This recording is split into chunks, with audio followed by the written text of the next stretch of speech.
What's cracking YouTube? I have a Pokemon battle for you guys. Now this is a Pokemon Showdown battle versus regular Wi-Fi. I don't usually do these, but this is a damn good battle. So I lead off with my Ferrothor. My opponent leads off with his Lucario. His name is GGexe, I think. So I go with the knowing I can take a close combat. I go with the Thunder Wave. I was actually scouting to see if it was special or physical Lucario. But my Thunder Wave actually makes him fully paralyzed and whatnot, so he doesn't do anything to my Zapdos on switch in. I switch in. I was expecting him to switch out, thinking that the Heat Wave was too obvious. I overpredicted with the HP Ice, but whatever. So he stays in extreme speeds. I hit him with the Heat Wave. He goes into his Gastron. Actually, my Zapdos freaking destroys his entire team for the most part. I mean, there wasn't really much of anything on his team that would do anything to me. So so I went back in. No, so I went out into Birdo. He went for the Earth Power. I'm not really sure what he was predicting there. And then Scald me. Maybe he's predicting Roost. I don't know. But he hits me with Scald. And then switches out as I go to Roost. I have a layer of spikes up. I just go right for the Brave Bird on the Fortress as he rapid spins away my spikes. So then I'm just gonna go for another Brave Bird. This battle was quite some time ago, so I don't really remember how this went too well. But looking back on this battle, I actually realized I don't have any spinners. I mean, it doesn't really affect me too much, but you know, 3 layers of spikes and stealth rocks can pose a problem. So he sets up 1 layer, then switches out into Hydreigon as I go for another Brave Bird. Get the crit. Crit, I guess, mattered a little bit, but it's not really that bad. So he's just gonna Surf. I do take the Surf pretty well and hit him and phase him out with the Whirlwind. As he goes back into his, well, as he gets Whirlwinded into Jellicent. He's gonna Will-O-Wisp me, which will cripple my Brave Birds, but it's not really a big deal. I was kind of expecting it. So he switches out into his Alomomola. You know, his Big Glove Disc. As I set up a layer of spikes. And then I set up a second layer as he goes for a Wish. Now here I was expecting him to go back into actually never mind. I just go for a third spikes. I was expecting him to go into Fortress, but I guess he didn't. He's gonna knock off my leftovers. Actually, I'm sorry. Now I go for the third layer.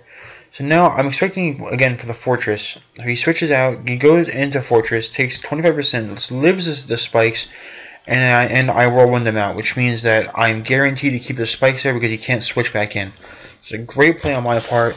Birdo definitely did his job. I take the Shadow Ball decently well, so I just Whirlwind again and bring back the Alomomola as the burn kills me off. So now I'm in a good position. You know, I have my spikes set up. I was pretty much controlling his team. I know that I was predicting him to switch, so I roosted, but he just went for the Wish instead.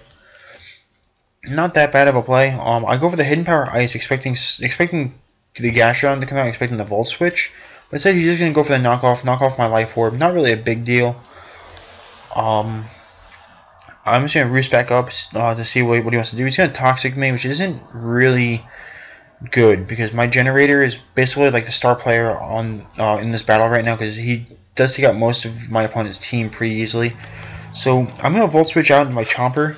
As he just goes for a Wish, and now he heals up with some leftovers. Now this is an Adamant Scarf Garchomp. This is what the entire team is based around. So I'm just gonna Outrage as he goes into Hydreigon. Now because I'm Scarfed, I know that I can outspeed and take it out. Plus I was locked in Outrage anyway, so it didn't really matter. So then he's just gonna go back into Fortress, just let it die. I guess, I don't know. Now he goes back into Jellicent. And all that he has left is Jellicent and Gastrodon, so I know I've already got this in the bag.